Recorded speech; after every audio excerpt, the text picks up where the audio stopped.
Hi hello ನಮಸ್ತೆ ಎಲ್ಲರೂ ಚೆನ್ನಾಗಿದ್ದೀರಿ ಅಂತ ತಿಳ್ಕೊಳ್ತಾ ನಾವಿವತ್ತು ಹಳ್ಳಿ ಸ್ಟೈಲ್ ಚಿಕನ್ ಗ್ರೇವಿನ ಮಾಡೋಣ ಅಂತ. ಇದಕ್ಕೆ ಸ್ವಲ್ಪ ಕೊತ್ತಂಬರಿ ಹಾಗೂ ಪುದೀನ ಸೊಪ್ಪು, ಬೆಳ್ಳುಳ್ಳಿ, ಚಕ್ಕೆ, ಲವಂಗ, ಮೆಣಸಿನಕಾಳು ಮತ್ತು ಸ್ವಲ್ಪ ಶುಂಠಿ ತಗೊಂಡಿದ್ದೀನಿ. ಅದ್ರ ಜೊತೆಗೆ ಸ್ವಲ್ಪ ನೀರುಳ್ಳಿ, ಅಂದರೆ 3 ನೀರುಳ್ಳಿ, ಚಿಕ್ಕದಾಗಿರೋವಂಥ ನೀರುಳ್ಳಿ 3, 4 ಟೊಮೆಟೊ ಹಣ್ಣು. ಯಾವ ಕಾರಣ 4 ಟೊಮೆಟೊ ಹಣ್ಣು ಅಂದರೆ ಹುಳಿ ನಾವು ಇದಕ್ಕೆ ಹಾಕಲ್ಲ ಚಿಕನ್ ಸಾಂಬಾರಿಗೆ, ಹಾಗಾಗಿ 4 ಮೀಡಿಯಮ್ ಸೈಜಿಂದು ಟೊಮೆಟೊ ಹಣ್ಣು ತೊಗೊಂಡಿದ್ದೀನಿ. ಸ್ವಲ್ಪ ಕೊತ್ತಂಬರಿ, ಯಾಕಂದರೆ ಅದು ಕೊತ್ತಂಬರಿ ಸೊಪ್ಪಿದೆಯಲ್ಲ ಸ್ವಲ್ಪ ಜಾಸ್ತಿ ಆಗುತ್ತೆ, ಹಾಗಾಗಿ ಸ್ವಲ್ಪ ಕೊತ್ತಂಬರಿ ಯೂಸ್ ಮಾಡಿದ್ದೀವಿ.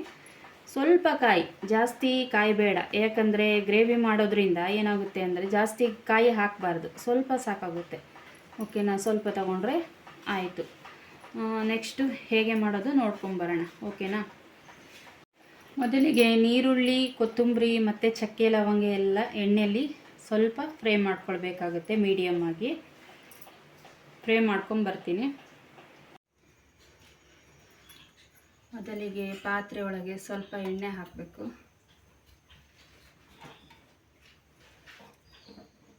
ಪಾತ್ರೆ ಇಟ್ಟಿದ್ದೀನಿ, ಒಳಗಡೆ ಎಣ್ಣೆ ಹಾಕಿದ್ದೀನಿ.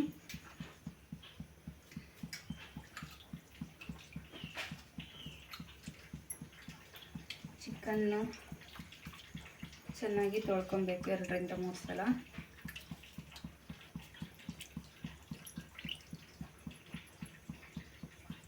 ಆನಂತರ ಹಾಕಬೇಕು.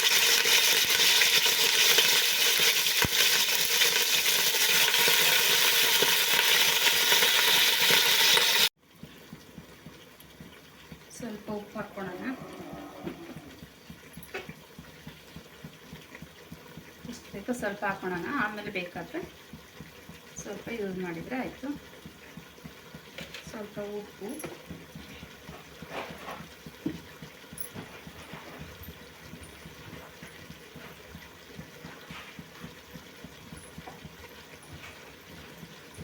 ಅರಿಶಿನ ಪುಡಿ, ಖಾರಕ್ಕೆ ನಾನು ಹಾಕಲ್ಲ.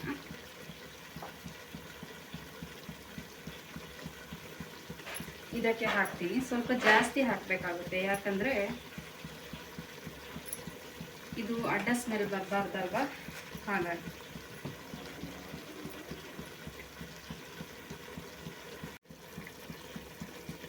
ಇದು ಒಂದು 10 ನಿಮಿಷ ಬೇಯಿದೆ ಚೆನ್ನಾಗಿ, ಅದ್ರ ಹಸಿ ವಾಸನೆ ಎಲ್ಲ ಹೋಗೋ ತನಕ ಚೆನ್ನಾಗಿ ಬೇಯಬೇಕು.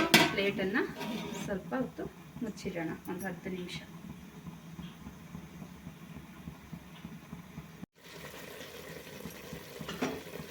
ಈಗ ಇದು ಬೆಂದಿದೆ. ಇದಕ್ಕೆ ನಾನು ಚಿಕನ್ ಮಸಾಲ, ವೈಟ್ ಚಿಕನ್ ಮಸಾಲಾನ ತಗೊಂಡಿದ್ದೀನಿ, 1 ಪ್ಯಾಕೆಟು. ಅದು ಹಾಕ್ತಾಯಿದ್ದೀನಿ. ಜಾಸ್ತಿ ಹಾಕಿದರೆ ಅಷ್ಟು ಸರಿ ಆಗಲ್ಲ, ಹಾಗಾಗಿ ನಾನು 1 ಪ್ಯಾಕೆಟನ್ನು ಇಲ್ಲಿ ಯೂಸ್ ಮಾಡ್ತಾ ಇದ್ದೀನಿ ಚಿಕನ್ ಮಸಾಲ. ಸ್ವಲ್ಪ ಮಿಕ್ಸ್ ಮಾಡ್ಕೊಳ್ಳೋಣ.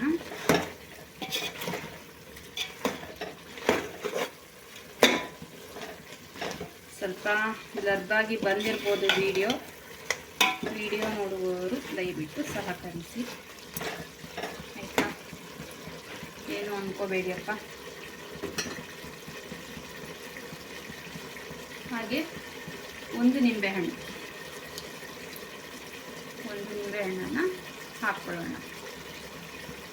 ನಾನು ಏನೇನು ಹಾಕ್ತೆ ಅಂದರೆ ಫಸ್ಟಿಗೆ ಎಣ್ಣೆ ಸ್ವಲ್ಪ ಕಾದ ನಂತರ ನೋಡಿಕೊಂಡು ಚಿಕನ್ ತೊಳ್ಕೊಂಡು ನಿಧಾನ ಹಾಕಬೇಕಾಗುತ್ತೆ, ಇಲ್ಲದಿದ್ದರೆ ಮೈ ತುಂಬ ಸಿಡಿಯುತ್ತೆ. ಹಾಕಿ ಒಂದು 5 ನಿಮಿಷ ಅದು ಹಸಿ ವಾಸನೆ ಹೋಗೋ ತನಕ ಅದನ್ನು ಎಣ್ಣೆಯಲ್ಲಿ ಫ್ರೈ ಮಾಡಿಕೊಂಡು, ನಂತರ ಸ್ವಲ್ಪ ಉಪ್ಪು, ಅರಿಶಿನ ಹಾಕ್ತೆ. ಅದಾದ ನಂತರ ಒಂದು 10 ನಿಮಿಷ ಬಿಟ್ಟು ಚಿಕನ್ ಮಸಾಲ ಮತ್ತು 1 ನಿಂಬೆಹಣ್ಣನ್ನು ಸೇರಿಸಿದ್ದೀನಿ. ಓಕೆನಾ, ನಾನು ಒಂದು ಬಗೆಯ ಮಿಕ್ಸಿ ಮಾಡ್ಕೊಂಡು ಬಂದಿದ್ದೀನಿ. ಈಗ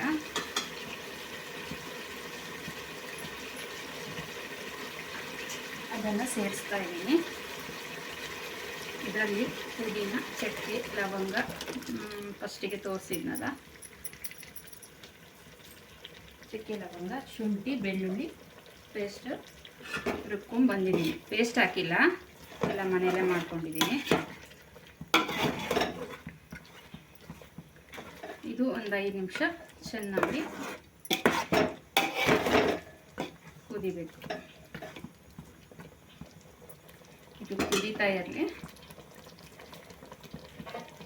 ಮತ್ತು ಉಳಿದಿರುವಂಥ ಪೇಸ್ಟ್, ಈರುಳ್ಳಿ, ಟೊಮೊಟೊ, ಕಾಯಿ, ಕೊತ್ತಂಬರಿ ಮತ್ತು ಕೆಂಪು ಮೆಣಸಿನ ಪುಡಿ ಪೇಸ್ಟ್ ಮಾಡ್ಕೊಂಡು ಬರ್ತೀನಿ.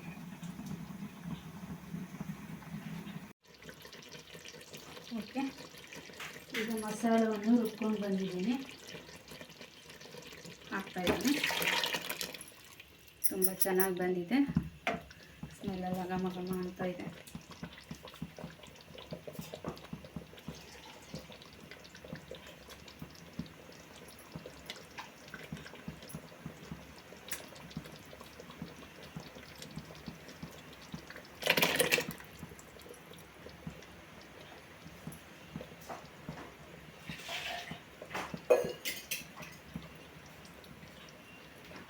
ಲಾಸ್ಟಿಗೆ ಮಿಕ್ಸಿ ತೊಳೆದು ಸ್ವಲ್ಪ ನೀರು ಹಾಕೋಣ.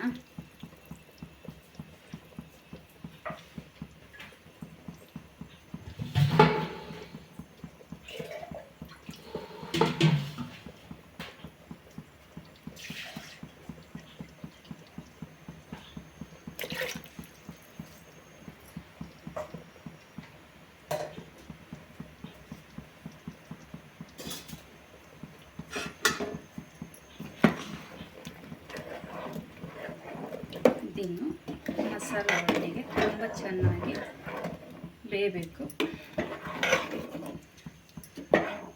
ನಾನು ತೀರಾ ನೀರು ಹಾಕಿಲ್ಲ, ಯಾಕಂದರೆ ಗ್ರೇವಿ ಆಗುತ್ತಲ್ವ. ಇದು ತುಂಬ 10 ನಿಮಿಷ ಬೆಂದಾಗ ಗ್ರೇವಿ ಆಗುತ್ತೆ. ಈಗ ಇಷ್ಟ ಆಗೋದಲ್ಲಿದೆ, ಸ್ವಲ್ಪ ನೀರು ಬೇಕಾಗುತ್ತೆ. ಸ್ವಲ್ಪ ಇಷ್ಟೇ ನೀರನ್ನು ಹಾಕ್ಕೊಳ್ತಾ ಇದ್ದೀನಿ. ನಾನಿಲ್ಲಿ ತೊಗೊಂಡಿರೋದು 1 kgಗೆ ಬೇಕಾಗಿರುವಂಥ ಮಸಾಲನ ತೊಗೊಂಡಿದ್ದೀನಿ. ದಯವಿಟ್ಟು ವಿಡಿಯೋ ನೋಡೋದು ಸಂಪೂರ್ಣವಾಗಿ ನೋಡಿ ಕಾಮೆಂಟ್ ಹಾಕಿ.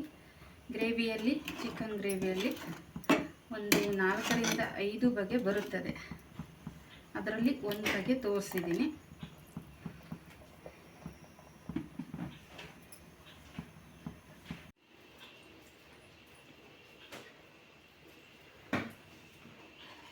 ಇಷ್ಟಾದರೆ ಸಾಕಾಗುತ್ತೆ. ಇಷ್ಟು ಬಂದರೆ ಕರೆಕ್ಟ್ ಇರುತ್ತೆ ಗ್ರೇವಿ, ತೀರಾ ತೆಳು ಆಗಬಾರ್ದು.